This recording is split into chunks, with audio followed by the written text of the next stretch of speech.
Welcome, survivors, to your pre-screening briefing of 28 years later. It's been a long journey since the rage virus first erupted, and now, almost 3 decades later, the world is about to be revisited by its chilling legacy. Before you immerse yourselves in this new chapter, here's everything you need to know.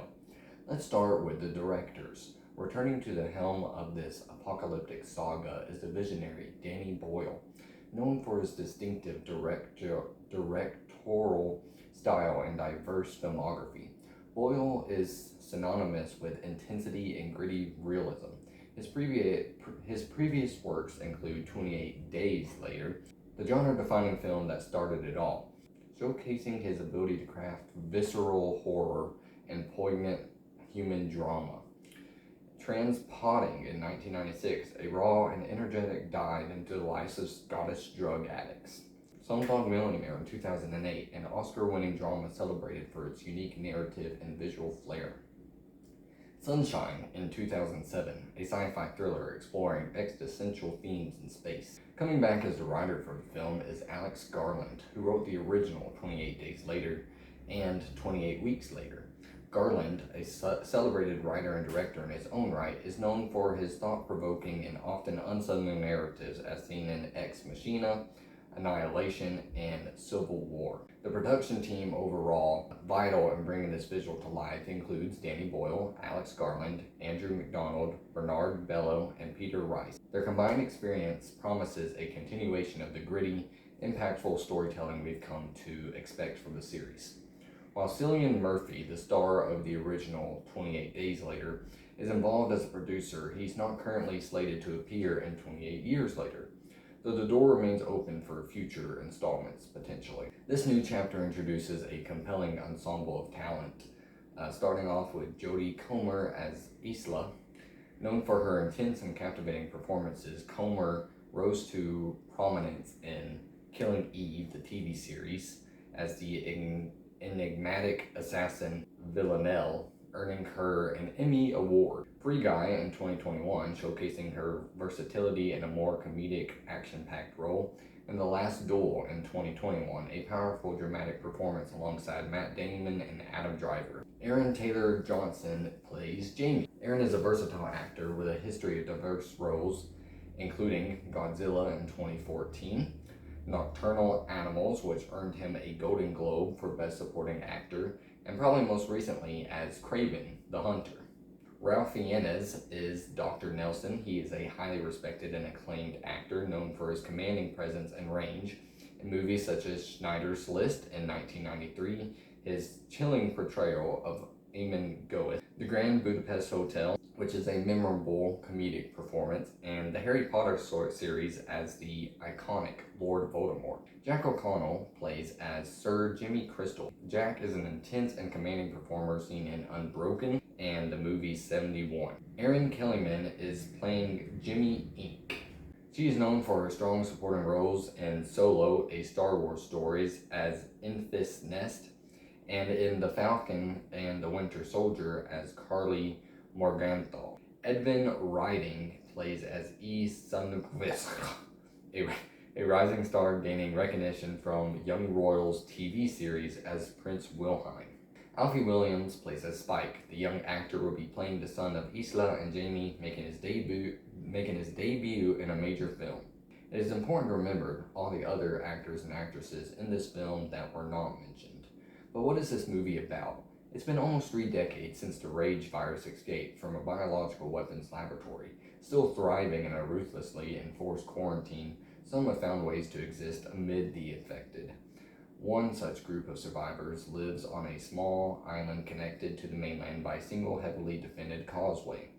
When one of them decides to venture into the dark heart of the mainland, he soon discovers a mutation that has spread to not only the infected, but other survivors as well. Now here are some crucial points to consider before you embark on 28 Years Later. First, let's start with the expectations. With Danny Boyle and Alex Garland returning, expect a film that aims to be a spiritual successor rather than just a direct continuation. The trailers hint at a world that has adapted, but the threat of the rage is far from over. Anticipate a blend of tense survival horror, unsettling atmosphere, and a deeper exploration of human nature, a post-apocalyptic landscape. Many fans are cautiously optimistic, hoping for a worthy addition to the franchise that doesn't just repeat past themes. Prequel performance. The 28 Days Later franchise has a strong legacy of critical acclaim and commercial success. 28 Days Later, the original in 2002, was a groundbreaking success. Reviews have it as an 87% on Rotten Tomatoes and a 73 out of 100 on Metacritic. Critiques lauded its raw, gritty style, intense suspense, and character-driven narrative, often crediting it with reinvigorating the zombie genre with its fast, rage-fuel infected. The movie was made on a modest budget of only $8 million. Yeah, only $8 million, I say, as I'm a broke college kid. It grossed over $84.6 million worldwide, which is a significant return that established the franchise. 28 weeks later, in 2007, this direct sequel was directed by Juan Carlos Fresnadillo, with Alex Garland as an executive producer and co-writer, and continued the story and expanded the scope of the original. Reviews hold it as a 72% on Rotten Tomatoes, while some critics noted it lacked the humanism of the original. It was praised for its unrelenting action, brutal violence, and strong atmosphere. It's often considered a rare and worthy sequel. In a budget of $15 million and garnered over $65 million worldwide, demonstrating continued audience interest in this series. Let's talk about the visual effects and cinematography. The 28 Days Later series is known for its distinctive visual style such as gritty realism. The original films famously utilized digital video to achieve a raw, almost documentary-like feel, contributing to their visceral impact. Expect 28 Days Later, or 28 years later, my apologies, to maintain this sense of immediacy and urgency. Practical effects and CGI. Where the initial films relied heavily on practical effects for their terrifying infected, modern filmmaking often incorporates CGI to enhance scale, create seamless environments, and execute complex action sequences. Given the increased budget for 28 Years Later, which is $75 million, we can anticipate a more sophisticated blend of practical gore and potentially extensive CGI for wider shots of devastated landscapes, large-scale destruction, and possibly even enhancing the speed or visual distortion of the infected. The aim will likely be to create a believable and terrifying post-apocalyptic world. Now let's consider the cast chemistry. While 28 Days Later benefited from the raw, desperate chemistry between Cillian Murphy, Naomi Harris, and Brendan Gleeson, the new cast in 28 Years Later brings a fresh dynamic. Jodie Comer and Aaron Taylor Johnson are playing a married couple, and their interaction, along with Ralph Fiennes' potentially enigmatic character, will be central to the film's emotional core. Given the talent involved, strong performances and compelling character dynamics are highly anticipated. Jodie and Aaron's character also have a kid, so that will probably also be a huge part in the cast chemistry.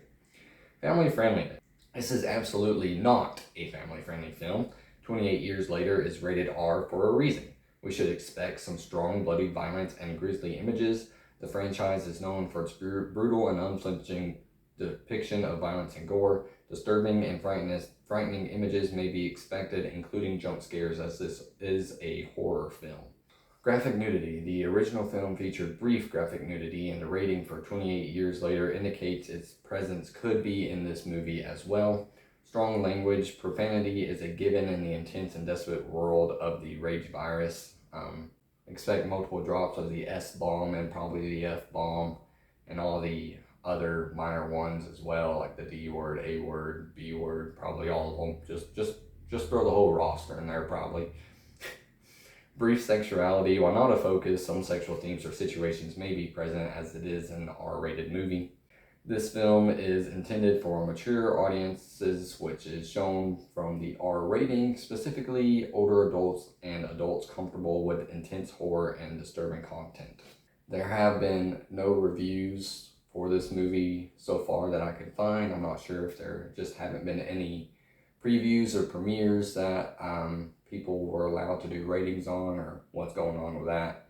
But let me know if you plan on watching this movie and what you are most excited about or not excited about. Leave a like and subscribe.